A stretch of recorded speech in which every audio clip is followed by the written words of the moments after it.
Waheguru Ji Ka Khalsa. As the face of Canada changes, so does the face of the Canadian voting public. Politicians in this country know they have to reach out to ethnic communities for support. But exactly who are they supporting? Some people within the Sikh community say politicians need to be more careful about just who they're forming relationships with. The CBC's Terry Malevsky takes a closer look at Canada's political culture. We began with a question. How can these things happen?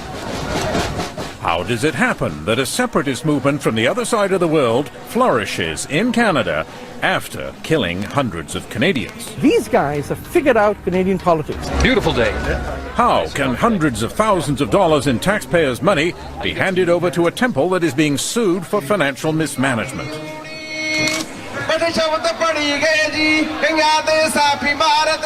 And how can a mass murderer be revered in public as a martyred hero? Well, Triminder Parmar is a martyr of the Sikh nation. Yeah, I love him. He's a great man. How does it happen that people openly wear the colours of a group banned by Canada's government as a terrorist organisation? And what about school kids parading with machine gun logos on their jackets? The guns, cross guns were on the jackets. That were pictures, not real guns.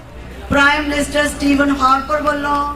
Then there are the politicians. How come they're so quiet about the glorification of violence? They're cowards, they're politicians, not statesmen. Well, they are being opportunistic.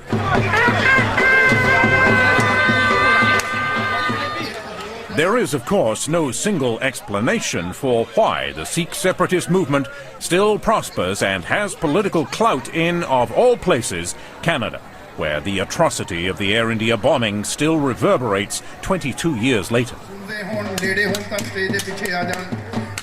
Still, for most Sikhs in Canada, separatism is just part of the parade on Vaisakhi Day. And there's nothing quite like a Vaisakhi parade when the weather is fine. It's the birthday of the Sikh religion, and it's fun. The big moment is when the so-called five beloved ones set out with their swords to escort the Sikh holy book on its special float. It's a family day full of drums and good food and eager politicians. After all, Canada's 400,000 Sikhs are a politically plugged-in community with their own Punjabi radio stations and newspapers. They can mobilize voters in many swing ridings, especially in BC and Ontario. And many of them do still dream of breaking up India to create Khalistani, an independent Sikh state in Punjab.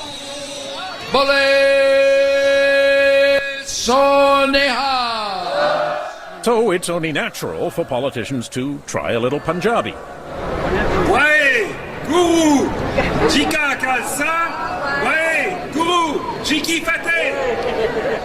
But this kind of politics does not please everyone. I'm sick and tired of the sari and the samosa politics of all three political parties. Tariq Fatah is one immigrant from Punjab who smells something rotten in Canada's ethnic politics. Why would somebody come to this country and want unity of Canada but the breakup of India? Does any politician have the guts to ask these Khalistanis, what is it that you are looking for that you did not find in the bloodbath of 1947 when India was first divided? It takes one guy with an exotic looking dress, a big beard or a huge headdress to say, Mr. Member of Parliament, we will work to defeat you. Or we can deliver you 10,000 votes. Of course, it is normal for all kinds of groups to court politicians, and that includes the World Sikh Organization, the WSO, which recently invited all MPs to its annual parliamentary dinner. The WSO is a separatist group which often supports liberals, and quite a few liberal backbenchers turned out. But there was only one Conservative MP, one from the NDP, and among the Liberals who stayed away was a Sikh MP who is wary of the WSO. WSO has played a very large role in the most recent leadership of my political party, to which I belong. And what's wrong with that? World Sikh Organization? Isn't that a respectable organization? Well, you know, World Sikh Organization was born in the throes of violent speeches. Its foundations were very violent. It is true that the WSO's founding convention was an angry affair. It was 1984 in New York, and that was where Ajab Singh Bagri of Kamloops, BC, made a notorious speech urging Sikhs to massacre Hindus.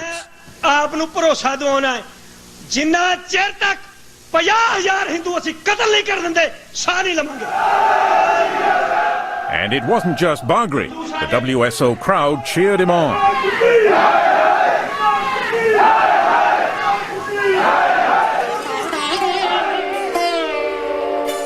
Indira meant Indira Gandhi, India's Prime Minister, later murdered by 2 Sikhs.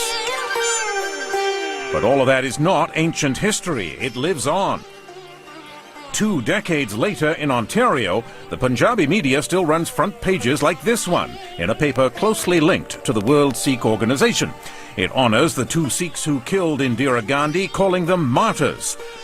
Another front page in the same paper honored 2 more Sikh assassins who murdered a retired Indian Army general. But legal, mainstream political action is the style today, and last year's Liberal Leadership Convention in Montreal was an example.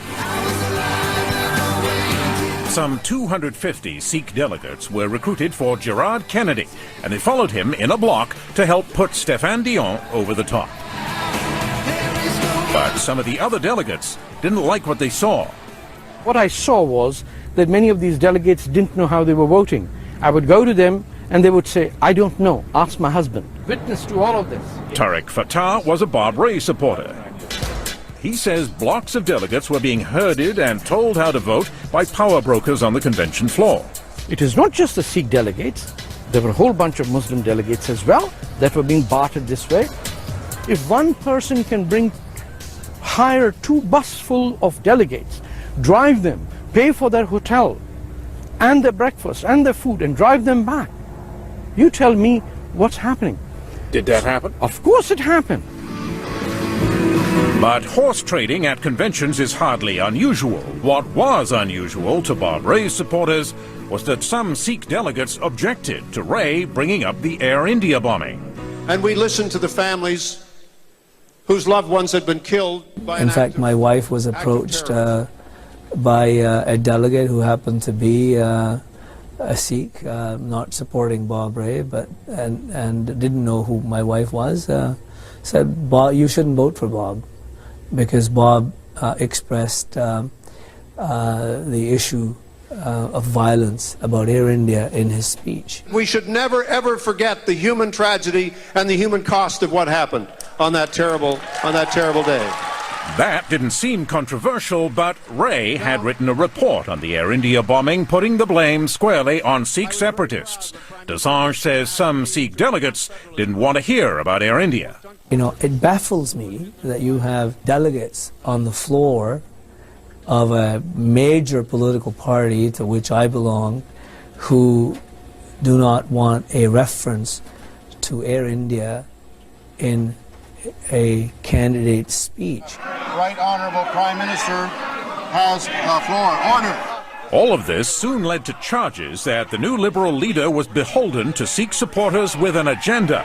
And that is what Prime Minister Stephen Harper implied when the Liberals decided to oppose a law which touched on the Air India file. This is how the Liberal Party makes decisions. The Liberals shouted him down. It was all very confusing. Of the Member of Parliament. What exactly was the Prime Minister suggesting?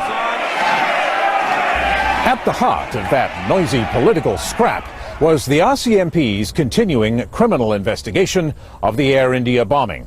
For more than 2 years, the Mounties had been planning to hold a round of special investigative court hearings under the Anti-Terrorism Act, which allowed them to compel testimony from reluctant witnesses. Now, that process has nothing to do with John Major's judicial inquiry, which is not allowed to look at criminal responsibility. That's the RCMP's job. But now, the RCMP's plan for those special court hearings is dead, because the opposition voted down that section of the Act, and the RCMP was not pleased. Deputy Commissioner Gary Bass, who led the Air India probe for years, said of the vote, without doubt it represents a serious and damaging blow. In Vancouver for Vaisakhi Day, Stéphane Dion disagreed.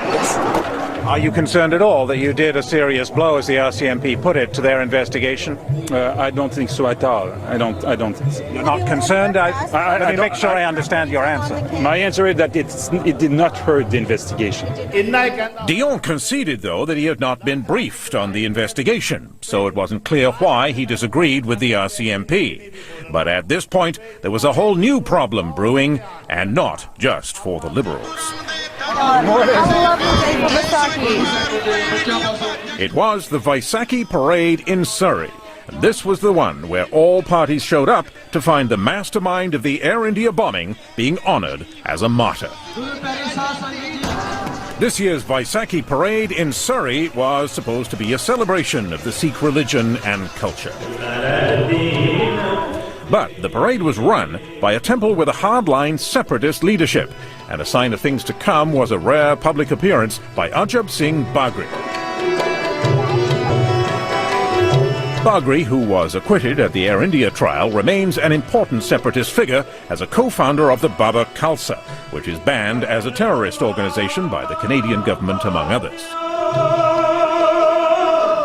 Also at the parade was Ripudaman Singh Malik, another early supporter of the Baba Khalsa, who was also acquitted at the trial. And the organizer of the parade was Pari Dulai, who, until it was banned, used to show off his Baba Khalsa jacket. I would like to introduce Penny Priddy MP.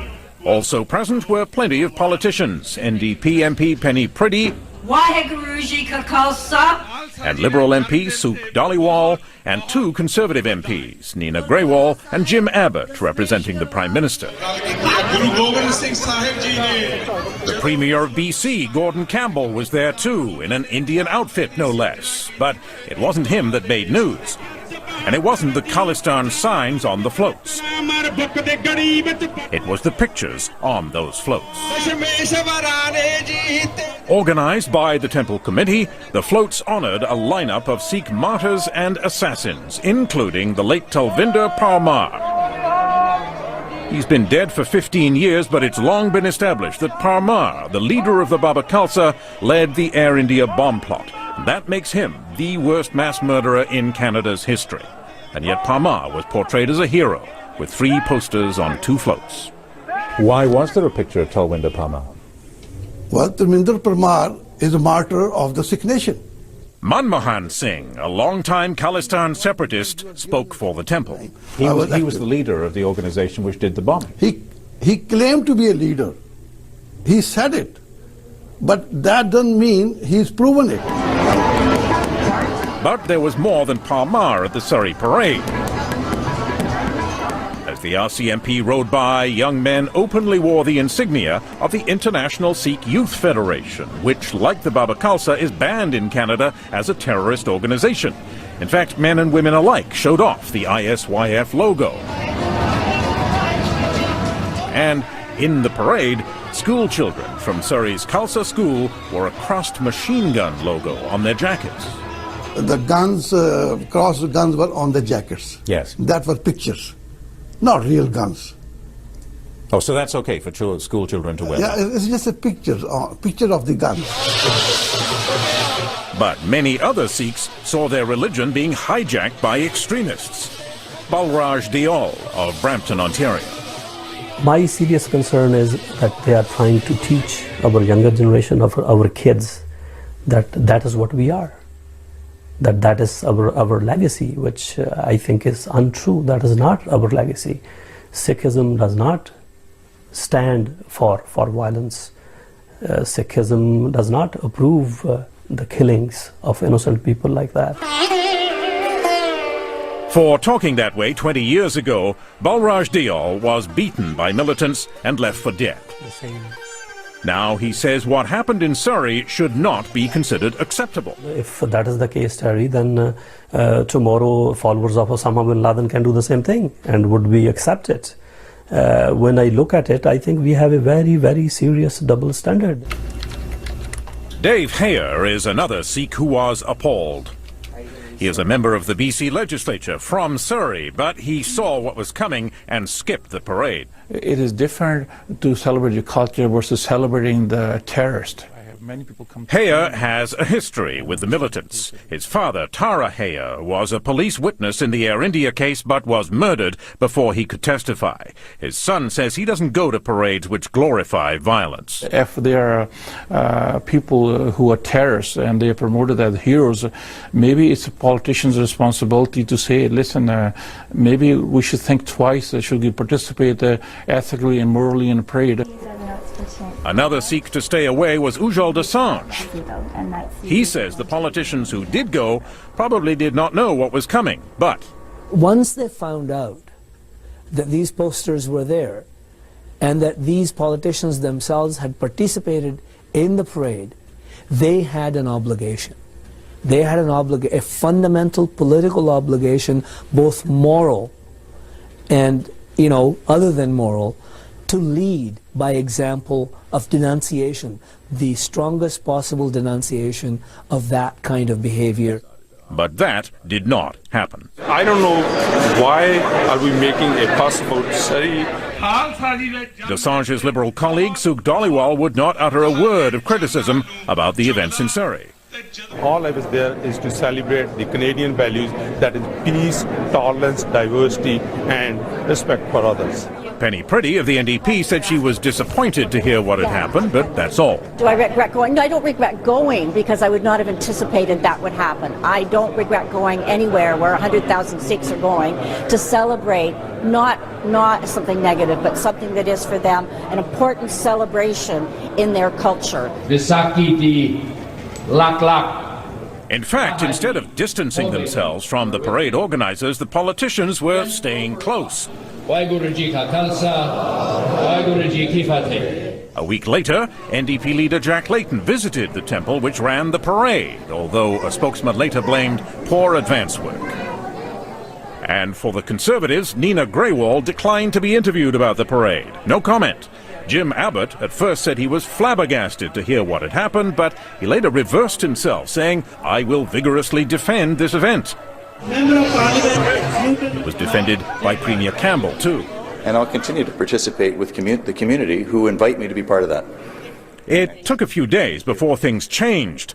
Campbell's spokesman later said the Premier was upset by the parade. All helpless community. And the federal government allowed that Conservatives might not show up next year. But these comments came slowly, and Dosanjh never got the denunciations that he wanted. He says many politicians assume wrongly that extremists speak for the majority. Politicians sometimes believe that if they speak out against violence and hatred, somehow they're going to anger the entire community. So they're being intimidated? Well, they are being opportunistic. At John Major's Air India inquiry, this was a sore point for the victims' families long before the Surrey parade. You're here as of right. Last fall, Pervez Madden, who lost her husband in the bombing, took dead aim at politicians who pander to extremists. We need to stop that. We need to stop our politicians from attending those kind of events. I'm sorry, I know it's about your votes, but that's dirty business.